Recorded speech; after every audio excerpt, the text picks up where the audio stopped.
Perhatikanlah, mengapa ada orang yang hidupnya selalu terasa cukup, bahkan ketika penghasilannya tidak besar, sementara yang lain, walau penghasilannya tinggi, selalu merasa kekurangan. Rahasia itu seringkali tersembunyi dalam satu prinsip spiritual yang sederhana, memberi sebelum menerima. Inilah hukum alam yang dikenal banyak tradisi sebagai rejeki yang berputar. Dalam pandangan spiritual, sedekah dan amal bukan sekadar memberi, tetapi membuka aliran energi rejeki. Ketika seseorang memberi dengan tulus, ia sebenarnya sedang menanam benih energi kebaikan yang akan kembali kepadanya dalam bentuk lain. Bisa berupa ketenangan, peluang, atau keberuntungan yang sulit dijelaskan secara logika. Namun mari kita pahami secara logis. Memberi membuat hati lapang. Hati yang lapang melahirkan pikiran positif. Dan pikiran positif mendorong tindakan yang berani, terbuka, serta penuh kepercayaan diri. Dari sinilah pintu-pintu rejeki mulai terbuka secara alami. Masalahnya, banyak orang bersedekah dengan pikiran biar cepat kaya. Padahal, dalam prinsip spiritual sejati, niat adalah kunci utama.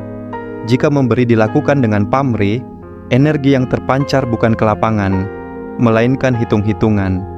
Dan semesta merespons energi itu apa adanya.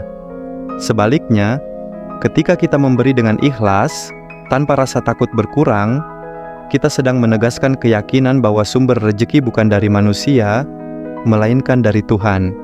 Keyakinan inilah yang menjadi magnet sejati rejeki. Sedekah bukan hanya tentang uang. Memberi waktu untuk mendengarkan orang lain, menolong tanpa diminta, atau sekadar tersenyum tulus pun bagian dari amal. Setiap kebaikan adalah getaran yang memanggil kebaikan lain untuk datang. Begitu juga sebaliknya, jika hati tertutup, rejeki pun akan ikut tertutup. Mungkin kamu pernah mengalami, setelah membantu seseorang, tiba-tiba ada jalan terbuka, peluang kerja, klien baru, atau solusi dari masalah yang tak terduga. Itu bukan kebetulan. Itulah cara alam menyeimbangkan energi memberi dan menerima. Namun, jangan salah paham. Sedekah bukan transaksi cepat kaya. Ia adalah latihan batin, mengasah rasa cukup, melatih kepercayaan, dan memperluas energi positif dalam diri.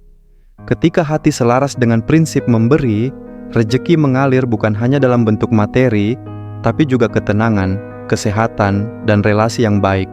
Semua kembali pada satu hal, prinsip dan keyakinan. Jika kita yakin bahwa memberi tidak akan mengurangi, maka alam semesta akan menegaskan keyakinan itu lewat pengalaman nyata.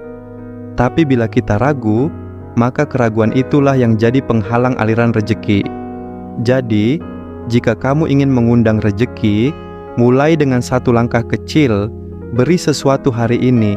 Tidak perlu besar, yang penting tulus. Karena dalam dunia spiritual, bukan jumlahnya yang dihitung, tapi getaran niat di baliknya. Semakin sering kita memberi, semakin luas pintu rejeki terbuka. Bukan karena semesta harus membalas, tapi karena kita sendiri yang berubah menjadi saluran rejeki itu.